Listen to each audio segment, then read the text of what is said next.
দাঁড়ান আপনি। নাইম ভাইয়ের ভয় নাই, রাজপথ ছাড়ি নাই।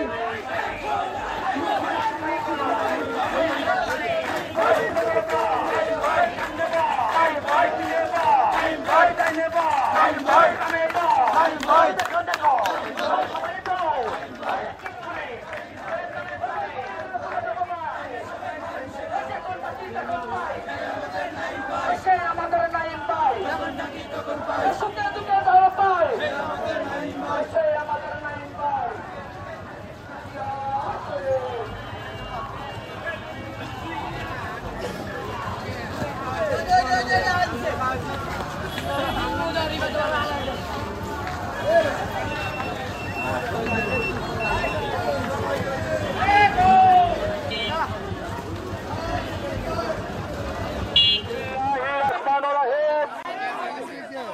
আমার কামরাঙ্গীরচরের প্রিয় ভাই ও বোনেরা, আজকে আপনারা আমাদের কামরাঙ্গীরচরের নির্বাচিত আহ্বায়কের জন্য যে পরিশ্রম দিয়েছেন আপনাদেরকে আমি প্রথমে ধন্যবাদ জানাই। উপস্থিত রয়েছেন বিশেষ করে কামরাঙ্গীরচর থানা বিএনপি নবনির্বাচিত কমিটির যুগ্ম আহ্বায়ক বৃন্দ, কামরাঙ্গীরচর থানা যুব দলের বিপ্লবী আহ্বায়ক হুমায়ুন কবির ভাই, বিপ্লবী সিনিয়র যুগ্ম আহ্বায়ক নাসির উদ্দিন, বিপ্লবী সদস্য সচিব সোহেল ভাই, কামরাঙ্গীরচর থানা শেখ হাসিনার দুষ্কৃতকারীদের যৌথ অপচেষ্টায় ৭২টা মামলা খেয়ে আজকে কারারুদ্ধ হয়েছেন। 2টা মামলায় 3টা মামলায় ওনাকে 10 বছর 6 মাস কারাদণ্ড দিয়েছেন। সেই কারাদণ্ডর উপলক্ষে উনি সরকার রাষ্ট্রকে ধন্যবাদ জানিয়ে উনি আপনার আত্মসমর্পণ করেছেন।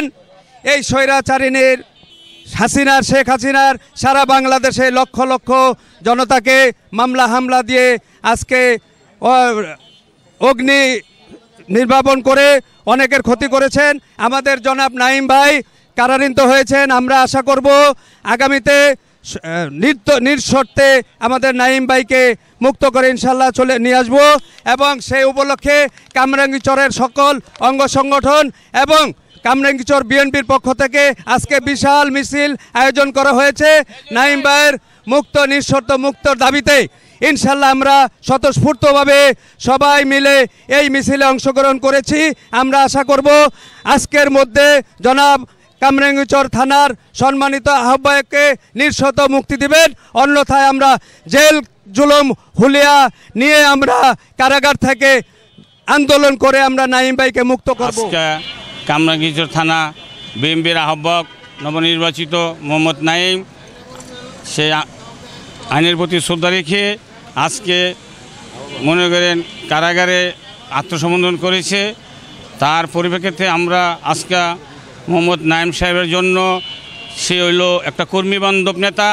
আজকে কামরাঙ্গীরচর থানায় সকল অঙ্গ সংগঠন নিয়ে বিএনপির পরিবার তার মুক্তির জন্য আমরা যে মিছিল করেছি তাতে বোঝা গেল সে একটা সাংগঠনিক লোক খেয়েছে। তার নিঃশর্তে আমরা মুক্তি দাবি করছি। তার পাশাপাশি আরেকটি কথা না বললে নয়, সে অনেক পূর্বের একদিন কামরাঙ্গীরচর থানা কর্মী বান্ধবকে নিয়ে লঞ্চ পিকনিকে গিয়েছিলেন। সেদিন তাকে অ্যারেস্ট করেছিল এই স্বৈরাচার হাসিনার সরকার। ওই দিনকা কামরাঙ্গীরচরের নজিরবিহীন ঘটনা ঘটেছে। যে হরতাল পালিত হয়েছিল নাইম সাহেবের অ্যারেস্ট করার পরে, কামরাঙ্গীরচর নৌপথ এবং চলাচল পথ আমাদের গাড়ি ঘোড়া সব নির্মলভাবে হরতাল মন খুলে মানুষ পালন করছে। তার প্রতি শ্রদ্ধাশীল। শেষে কামরাঙ্গীরচর থানা আমার সরকারের আমলে নাইম বহুত নির্যাতন হয়েছে, বহুত মামলা খাইছে। আমি ওই মামলার চার্জশিট থেকে 10টা নাম কাটাইছি। আমি ওই সাজার আসামি হইতাম নাম কাটাইলে। আপনারা এই ফেজিস সরকার আমাদের ভুয়া মামলা মিথ্যা মামলা দিয়ে ডেলি একটা করে মামলা হয়েছে। আজকে আমরা বাইরে বাইরে থাকতাম, ওই জায়গায় শুনি গাড়ি চালাইছে বিদ্যুৎ অফিসের সামনে, বালু মাঠের সামনে ডেলি রেগুলার আপনার মামলা হইতে প্রায় 17টা 18টা মামলা একসাথে গাবলি মামলা হয়েছে। আমি নাইম বহুত কষ্ট করছি জেলখানে একসাথে। আমি আজকে যদি আমি চার্জশিটের নাম না কাটাইতাম আজকে আমি নাইমের সাথেই থাকতাম, ঠিক আছে। আর নাইমকে সবাই দল মিলছে, সবাই একসাথে কাজ করবার সহ্য করবেন, মিলেতে সবাই আমরা একসাথে থাকবো ইনশাল্লাহ। নাইমকে জেলখানার থেকে বার করব।